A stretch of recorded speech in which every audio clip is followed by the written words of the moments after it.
আসসালামু আলাইকুম, সবাইকে আমার চ্যানেলে স্বাগতম। আশা করি সবাই ভালো আছেন। আজকের ভিডিওর টপিক 24 ঘন্টার বান।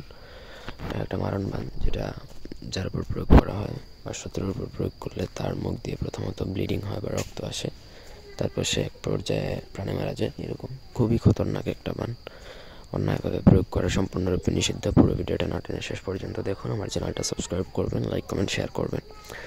ব্যক্তিগত যে কোনো প্রয়োজন বা যে কোনো কাজের জন্য স্ক্রিনে দেওয়া নম্বরে সরাসরি ফোনে বা হোয়াটসঅ্যাপে যোগাযোগ করে যে কোনো কাজ করাতে পারবেন, দেশে বা দেশের বাইরে থেকে। এটা কিতাবুল ফিরআউনের একটা নকশা, বান মারার নকশা, খুবই ভয়ঙ্কর। অন্যায়ভাবে প্রয়োগ করবেন না, সবার কাছে রিকোয়েস্ট। এই বান প্রয়োগ করার পর আর আটকানোর কোনো কি থাকে না, চাবিকাঠি কারো কাছেই থাকে না। মানে বান প্রয়োগ করছেন যার উপর, সে 100% নিশ্চিত যে মৃত্যু হবে তার জন্য প্রথমত অবশ্যই যে কোনো অমাবস্যা অথবা শনি মঙ্গলবার দিনে বা রাতে আপনাকে উলঙ্গ হয়ে শ্মশানে যেতে হবে। যাওয়ার সময় আপনাকে নিজের অনামিকা আঙুলের রক্ত আর অরিজিনাল কামসিঁদুর দিয়ে কালি বানিয়ে, সেই কালি আপনাকে কালি দ্বারা ভোজপথের মধ্যে এই নকশাটা লিখবেন।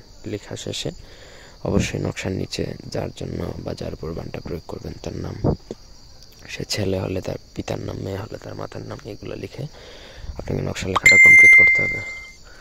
নকশা লেখা কমপ্লিট হয়ে গেলে আপনাকে সেই নকশাটা একটা পাতিল, মাটির পাতিলের মধ্যে দিবেন। তারপর 3টা আগরবাতি, 3 কোয়া রসুন এবং একটা মোমবাতি আগুন জ্বালিয়ে আপনাকে ছেড়ে দিতে হবে নদীতে। চালান যেটা বলা হয়, চালান ছাড়ার সাথে সাথেই কিন্তু বানটা লাগবে। এবং 24 থেকে 72 ঘন্টার মধ্যে কাজ করে, এর মধ্যেই কাজ হয়ে যাবে। যার উপর বান প্রয়োগ করবেন এর মধ্যেই সে প্রাণে মারা যাবে, তার এটা মোটামুটি নিশ্চিত। ঠিক আছে, আপনি এই বান প্রয়োগ করার পর একদম নাকে তেল দিয়ে ঘুমায় থাকতে পারেন যে আপনার কাজ হবেই হবে। মিস্টেক এই বানের কোনো শব্দ নাই। এই বান প্রয়োগ করছেন মানে আপনি জিতছেন। তবে অন্যায়ভাবে প্রয়োগ করবেন না। একান্ত প্রয়োজনে আমার সাথে যোগাযোগ করবেন, আমি আপনাদের কাজ করে দেব। ধন্যবাদ।